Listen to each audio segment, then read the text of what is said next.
दोस्तों आज की वीडियो में हम बात करने वाले हैं पीसी के उन कंपोनेंट्स की जिनके बारे में कोई बात नहीं करता, जो कि है रैम एंड एसएसडी।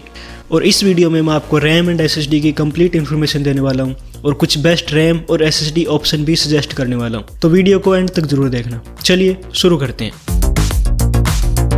दोस्तों सबसे पहले हम बात करेंगे रैम के बारे में, और रैम में हमारे पास पहला पॉइंट आता है कि आपकी रैम कितने जीबी की है। और भाई देखो, अगर आप नॉर्मल टास्क करना चाहते हो यानी कि ऑफिस वर्क और थोड़ी बहुत गेमिंग, तो आपके लिए 8 GB बेस्ट ऑप्शन है। और अगर आपको थोड़े हेवी गेम्स खेलने हैं, इसके साथ एडिटिंग करनी है, मल्टीटास्किंग करनी है, तो आपके लिए 16 GB बेस्ट ऑप्शन है। अगर आपके बाकी के कंपोनेंट्स भी अच्छे हैं तो भाई आपको डेफिनेटली 16 GB के साथ अच्छी परफॉर्मेंस देखने को मिलेगी। और अगर किसी के पास कुछ ज़्यादा ही पैसा है तो भाई फिर तो 32 GB 64 GB जो मर्जी ले ले, लेकिन पहले ये जरूर चेक कर लेना कि जो CPU और मदरबोर्ड ले रखा है वो इतनी रैम को सपोर्ट करते भी है या नहीं। और अभी तक CPU एंड मदरबोर्ड नहीं लिए हैं तो भाई मैंने इनके ऊपर भी डिटेल्ड वीडियो बना रखी है। इससे पहले कि आप कोई डिसीजन लो, एक बार उन वीडियोज़ को भी चेकआउट कर लेना। और अब मैं आपको एक क्विक टिप देना चाहूँगा मेरे पर्सनल एक्सपीरियंस से कि भाई dual channel RAM perform better than single stick. For example मान लो आपको 16 GB रैम चाहिए और आप सोचते हैं कि भाई 16 GB की एक सिंगल स्टिक ले लेता हूँ। भाई आपको ऐसा नहीं करना है, आपको लेनी है 8 GB की 2 स्टिक्स। इससे आपका पीसी सिंगल 16 GB से बेटर परफॉर्म करेगा। और इसके पीछे का रीज़न ये है कि भाई मान लो आपकी रैम CPU और GPU के बीच डेटा ट्रांसमिट कर रही है, तो यहाँ पर CPU से डेटा लेने का काम और CPU को डेटा देने का काम एक ही स्टिक कर रही है। तो ऐसे में क्या होता है, आपकी रैम की फ्रीक्वेंसी डिस्टर्ब हो जाती है। मान लो आपने 3200 MHz की एक रैम ली है, तो अब वो रैम आपकी सिर्फ 2500 MHz पर काम करेगी क्योंकि उसकी फ्रीक्वेंसी डिस्टर्ब हो गई। और यहीं पर अगर आप 8 GB की 2 स्टिक्स का यूज़ करोगे तो क्या होगा कि आपकी एक रैम CPU से डेटा लेकर GPU को डेटा देगी एंड दूसरी रैम GPU से डेटा लेकर CPU को डेटा देगी। तो यहाँ पर CPU से डेटा लेने का काम और CPU को डेटा वापस देने का काम दो अलग अलग स्टिक कर रही है। इस वजह से आपकी रैम की जो फ्रीक्वेंसी है वो कम डिस्टर्ब होती है। तो अब आपकी वही 3200 MHz वाली रैम 3000 MHz पे काम करेगी। और बस यही रीज़न है कि भाई dual channel RAM single stick से बेटर परफॉर्म करती है। और अब नेक्स्ट पॉइंट आता है हमारे पास रैम की फ्रीक्वेंसी यानी कि रैम की स्पीड। और यहाँ पर मैं आपको रिकमेंड करूँगा DDR4 में 3200 MHz और DDR5 में 4800 MHz। और भाई ज़्यादा स्पीड आपकी मल्टीटास्किंग में काफ़ी हेल्प करती है, तो वो आप अपने अकॉर्डिंगली देख लेना। और ये भी चेक कर लेना कि आपका मदरबोर्ड मैक्सिमम कितने हर्ट्ज़ की रैम को सपोर्ट करता है। इसके बाद नेक्स्ट पॉइंट आता है हमारे पास रैम टाइप, यानी कि आपको DDR4 लेनी है या DDR5।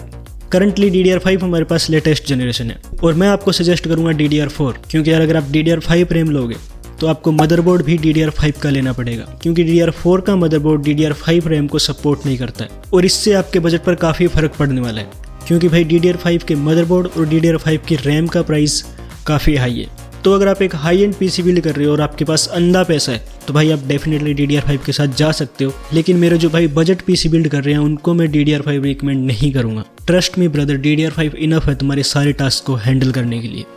इसके बाद नेक्स्ट पॉइंट जो कि मैं अपनी हर वीडियो के अंदर कवर करता हूँ कि भाई हमेशा एक अच्छे ब्रांड को ही चूज़ करना, वरना अपने पैसे को आग लगा देना, लेकिन सस्ते के चक्कर में फालतू के ब्रांड में अपना पैसा बर्बाद मत करना।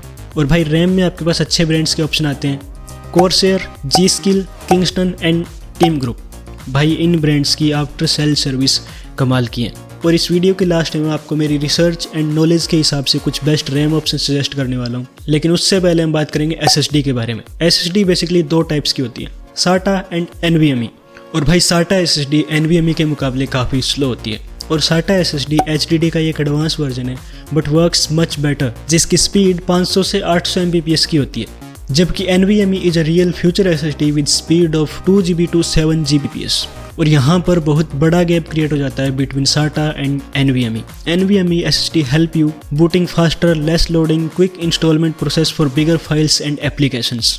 और NVMe में भी आपको अलग अलग स्पीड देखने को मिलती है, जैसे कि NVMe SSD PCIe Gen 3 की स्पीड कम होती है PCIe Gen 4 से। और अगर इसमें मैं आपको स्पीड डिफरेंस बताऊं, Gen 3 की स्पीड होती है 2500 Mbps से 3500 Mbps, और Gen 4 की स्पीड होती है 4000 Mbps से 7000 Mbps, और Gen 5 की उससे भी ज़्यादा 10000 Mbps से 13000 Mbps तक, जो कि मैं रिकमेंड नहीं करता क्योंकि इतनी स्पीड की ज़रूरत आपको नहीं पड़ने वाली है। तो स्पीड का आपको पता चल गया है। इसके बाद नेक्स्ट पॉइंट आता है हमारे पास टेराबाइट रिटर्न्स। और इसका मतलब होता है कि आपकी SSD में डेटा को कितनी बार रीराइट किया जा सकता है। फॉर एग्जांपल मान लो आपकी SSD 100 टेराबाइट रिटर्न की है, तो उस SSD में आप 100 TB तक के डेटा को राइट करवा सकते हो। अब इसका मतलब इसके बाद आपकी SSD खराब हो जाएगी? नहीं भाई, एक्चुअल में टेराबाइट राइट्स आपके SSD की वारंटी लिमिट होती है। इस लिमिट को क्रॉस करने के बाद आप SSD की वारंटी को क्लेम नहीं कर पाओगे। इसके बाद नेक्स्ट पॉइंट आता है स्टोरेज कैपेसिटी। अब यहाँ पर कुछ लोग क्या करते हैं कि 256 GB की SSD ले लेते हैं और उसके साथ 1 TB की HDD। भाई ऐसा कभी मत करना, क्योंकि आपकी 256 GB की SSD आएगी अराउंड 2000 की और आपकी 1 TB की HDD आएगी अराउंड 4500 से 5000 की। तो आपकी टोटल कॉस्ट आएगी 7 से 7500 रुपये।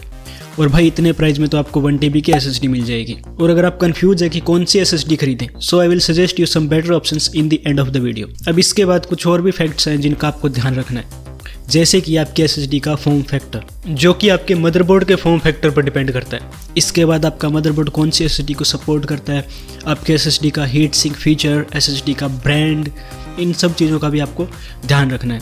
और अगर मैं बात करूँ ब्रांड्स की, तो SSD में हमारे पास काफ़ी सारे अच्छे ऑप्शन हैं, जैसे कि Samsung, MSI, Intel, Corsair, XPG Adata, Western Digital, और भी अच्छे अच्छे ब्रांड्स हैं जो कि मैं आपको डिस्क्रिप्शन में मेंशन कर दूंगा। तो यार ये थी रैम और SSD की डिटेल्स एंड फैक्ट्स जिनका आपको ध्यान रखना है रैम और SSD बाई करते टाइम।